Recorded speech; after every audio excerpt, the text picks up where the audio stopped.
I think when you're shopping for diamonds, a lot of games could be played and a lot of illusion could come into play for someone that's not, that's not really educated on the process of purchasing diamonds. Like, many people make a big purchase to purchase like a wedding ring. That's a kind of, I would say, an outlier compared to their ordinary shopping habits for shopping jewelry. Yeah.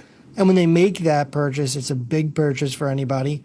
And just the education that comes into play with that is unique. And yeah. And they trust their jeweler, so they go by what their jeweler says. But what I'd like to see in time is clients that are out there that are looking at different rings, different diamonds.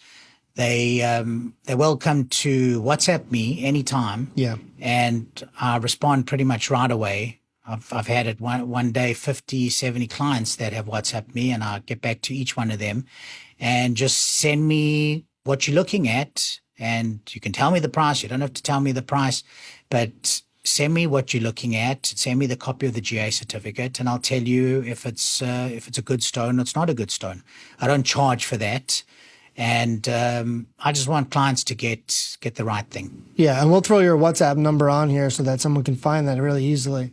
But that's really helpful because, I mean, I going back, I wish I had somebody that I can literally be at the store looking at something, take a picture or show what I'm looking at, and then send it to you and say, hey, what do you think about this deal? Because that could be super valuable, especially in that moment when you're making a huge purchase. Yeah. And it's not like, this, especially a purchase like that, like someone's going to be wearing that every single day of their life. Yeah.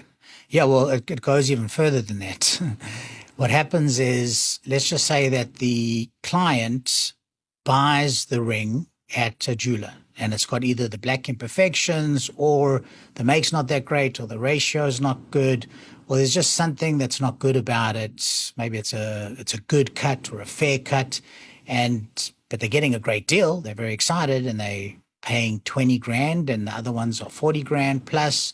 Now they buy it, and then 4 years down the line, they either get divorced or they need money.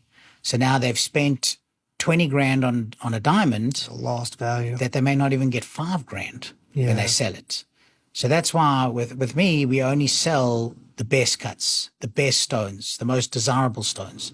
Because then if that happens down the road, they're really not going to lose money. Yeah. Now, I've actually had one client over many, many years that lost quite a bit of money in a stone that I sold them, but it was a cushion cut. They wanted a cushion cut, but they wanted a rectangular cushion cut, but super rectangular. So like a 1.6, 1.7 ratio. So it's kind of called a antique style elongated cushion cut. And I said to the gentleman at the time, it's not a stone that really anyone buys. And when you're looking for it, it's going to be high in value. But when you want to sell it, no one wants to buy that because you got to find 1 in 10 million or more of someone that actually wants to buy a stone like that. It's out of trend, not very admired. So I sold it to him for 40 grand. Then after a year, they got divorced, and he wanted me to sell it, and I was getting offers for about 28 grand. He didn't want to take it, but I did explain to him that it would be hard to sell. And then, to cut a long story short, I finally sold it to him. I sold it to someone for, I believe it was 22,000 or 23,000, and it was recently, but it didn't help that lab diamonds are out also. So that's brought the price of diamonds down. So when a client asks me what is the best cut or what is the best shape, I ask them the questions like, are you talking about for resale value or talking about what your lady wants? Because the best cut, the best shape is what your lady wants. But if she wants something that's just out there, like a hexagon or a elongated cushion cut that's like antique style, you're not going to get your money back. Yeah, that's a good point. You're going to lose 50% plus, but it's a lot better than going to the stores and losing 80 to 90%. It's a good point that you make, though, because a lot of people, I think, just assume that when you buy a diamond, it holds value. Like it's almost No, it's like a car. It's like a car. When you go to jewelers, they most of them need to get keys. It's called keystone. So most of them need to get double what they're paying for it or what they're getting on consignment. And they do sometimes offer discounts. And you've got the luxury brands that sell them for 4 times more than the cost.